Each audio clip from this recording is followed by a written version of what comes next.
वकील बहू। जनक पेशे से एक बहुत अच्छी वकील थी, लेकिन कहते हैं ना, बहू कितनी भी बड़ी तोप क्यों ना हो, सास के सामने तो भीगी बिल्ली ही होती है।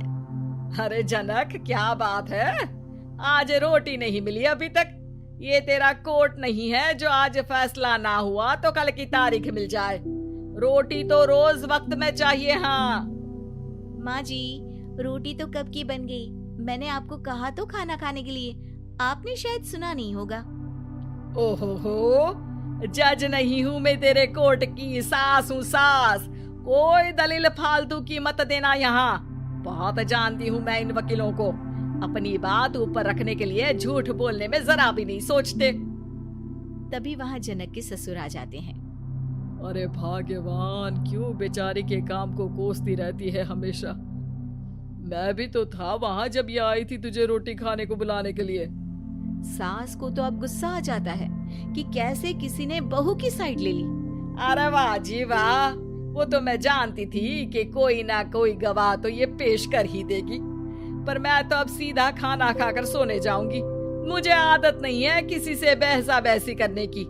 पता नहीं कैसे ये वकील इतना दिमाग लगाकर खुद तो झूठ बोलते ही हैं, साथ में झूठे गवाह भी ले आते हैं।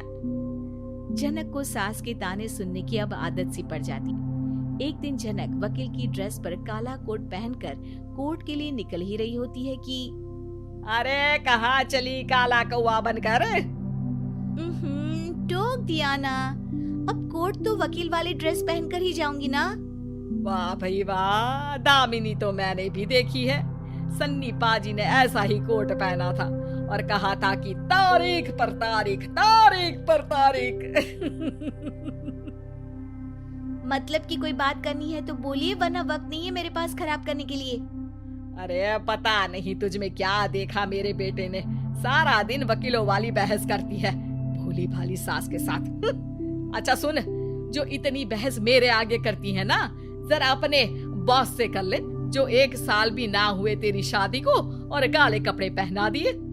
अंदर जा और लाल कोट पहन कर आ, पता तो चले कि नई नवेली शादी हुई है। अरे माँ जी, कोर्ट में मेरा बॉस क्या करेगा, ये तो पूरे देश की ड्रेस है वकीलों के लिए। लेकिन सास तो ठहरी सास। अच्छा, तो कोई जरूरत नहीं है 2-4 साल कोर्ट जाने की। शादी थोड़ी पुरानी हो जाए तब इजाजत दे दूंगी मैं तुझे काले कपड़े पहनने की। अब क्या था, मन मारकर जनक को लाल रंग का कोट पहनकर कोर्ट जाना पड़ता है। उसके जाने के बाद आहा, बड़ी आई पूरे देश की ड्रेस की बात करने वाली। अरे पहना दिया ना लाल कोट। अब सास आए दिन या तो जनक को उसके काम का ताना देती या फिर उसका काम छुड़वा देने की धमकी। तंग आकर एक दिन जनक पति से कहती है, मैं सोच रही हूँ कि कोर्ट जाना बंद ही कर दूं। अरे क्यों यार, इतना अच्छा करियर है, क्यों छोड़ने की सोच रही हो? अरे लाल रंग का कोट पहनकर जाना पड़ता है। हर बात पर सास ताना देती है कि वकील तेज होते हैं, सवाल जवाब करते हैं, झूठी दलीलें देते हैं। अरे तो ठीक है ना, वो जो कहती है अपनी समझ से कहती है, लेकिन तुमको तो पता है ना कि सच्चाई क्या है। जनक को पति की बात से हौसला मिलता है कि तभी घर पर कुछ लोग आ जाते हैं। अरे आइए पंच साहब, कैसे आना हुआ? अरे भाई साहब, सुना है कि आपकी बहू वकील है। तभी वहाँ सास आ जाती है। हाँ है तो, लेकिन क्या हुआ, फिर कहीं बहस कराई क्या? अरे हम तो खुद दुखी है उसके व्यवहार से। अरे भाभी जी, आपको तो पूरा मोहल्ला जानता है कि आप कितना बोलती है। फिर हम यहाँ बहू रानी की कोई शिकायत नहीं, बल्कि अपनी परेशानी लेकर आए हैं। ससुर जी खुश हो जाते हैं। हाँ, मैं भी बहू को बुलाता हूँ। जनक वहाँ आती है, सबको नमस्ते करके बैठ जाती है। बहू रानी, हमारे गांव में बड़ी मुसीबत आ गई है। अब तो पूरे गांव की जिम्मेदारी मानो तुम्हारे कंधों पर है। अरे ना ना, इससे तो घर की जिम्मेदारी पूरी नहीं होती, ये गांव की जिम्मेदारी क्या लेगी? भाभी जी आप चुप हो जाओ, यहाँ पढ़े लिखे लोगों की बात हो रही है। आप जाओ, जरा रसोई से सबके लिए चाय लेकर आओ। मैं कॉफी लूंगी। हाँ, वकील साहिबा के लिए कॉफी। सास सर पैर सब पटक कर वहाँ से निकल जाती है। बहू, गांव में पानी नहीं आ रहा है, पड़ोसी राज्य ने हमारा पानी रोक रखा है। इसका मामला तो बड़े कोर्ट में चलेगा पंच जी, लेकिन ऐसा क्यों? वो राज्य हम लोगों से पानी के पैसे मांग रहा है। अब आधे गांव में पानी की सप्लाई खत्म हो गई है बहुरानी। अच्छा पंच साहब, बात गांव की है तो मैं जरूर केस लड़ूंगी।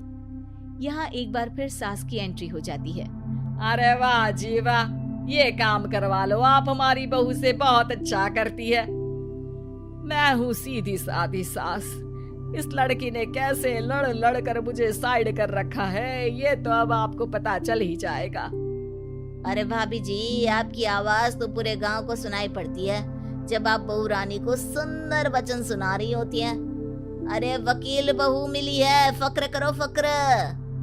हाँ जी हाँ, सारी फकर तो हम लोग ही करें।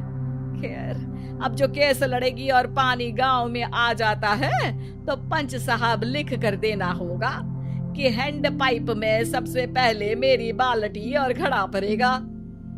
अरे फिर तो हम बहू रानी के नाम पर घर पर ही सप्लाई दे देंगे, लेकिन ये इतना आसान नहीं है।